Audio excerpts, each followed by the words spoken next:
حدیث رسول صلی اللہ علیہ وسلم کے متعلق ہے. حضور نے اچھا جوڑ بنایا آپ نے، باقاعدہ ترتیب دے کے بٹھایا تھا.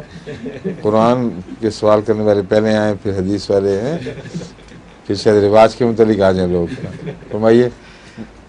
رسول کریم صلی اللہ علیہ وسلم نے فرمایا کہ تم میں سے کوئی ایسی خواب اگر دیکھے جی جو اس کو اچھی لگے تو یہ اللہ کی طرف سے خوشخبری ہے، ٹھیک اس ہے، لیے وہ اس خواب کو دیکھنے پر اللہ کی حمد کرے اور لوگوں کو اپنا خواب بتائے. ٹھیک ہے، اور دوسری روایت یہ ہے کہ ایسی خواب صرف اپنے دوستوں کو بیان کرے، ٹھیک ہے، اور جب وہ کوئی برا خواب دیکھے تو شیطانی خواب ہوگا ٹھیک ہے، تو اس کے شر سے خدا کی پناہ مانگے ٹھیک اور اس کے سامنے اسے اور کسی کے سامنے اسے بیان نہ کرے. ٹھیک. اگر وہ ایسا کرے گا تو اس کے شر سے محفوظ رہے گا.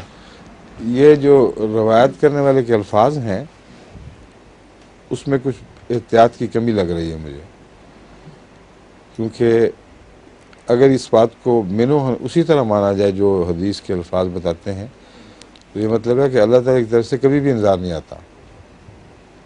جب بھی انذار آتا ہے شیطان کی طرف سے آتا ہے. یہ درست نہیں ہے. قرآن کریم قطعی طور پر اس کے خلاف گواہی دے رہا ہے. انبیاء ہیں ہی نذیر اور بشیر، تو ان کی رویا میں بھی انذار ہوتے ہیں، رسول اللہ علیہ وسلم کی رویا میں بھی انذار آتے ہیں، اور ان کی خوشخبریوں میں بھی اللہ تعالیٰ کی طرف سے خبریں ملتی ہیں تو آگے خوشخبریاں بنتی ہیں.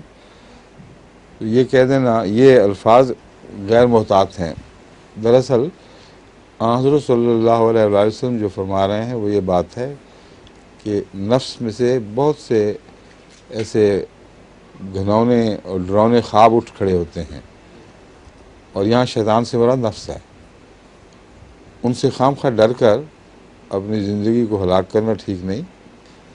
ہر وقت زندگی کو ہلاک کرنا ان معنوں میں نے دیکھا ہے بعض لوگ خوابوں سے ڈر ڈر کے پاگل ہو جاتے ہیں، اور مجھے چونکہ چٹھیاں لکھتے رہتے ہیں خوابوں کے متعلق تو اس لیے میں جانتا ہوں. میں لفظ زیادہ بظاہر سخت استعمال کیا لیکن سخت نہیں ہے، واقعتاً زندگیاں برباد ہو جاتی ہیں لوگوں کی.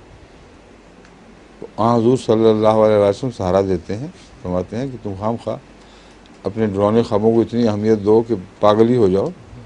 یہ درست نہیں ہے. نفس کا ایک شیطان لگا ہوا ہے ساتھ، کوئی خوابیں بنا کے دکھاتا رہتا ہے. تو آپ نے فرمایا بائیں طرف تھوک دو اور لاہور پڑھو اور صدقہ خیرات کے متعلق بھی ذکر ملتا ہے، تو پھر ختم کرو اس بات کو.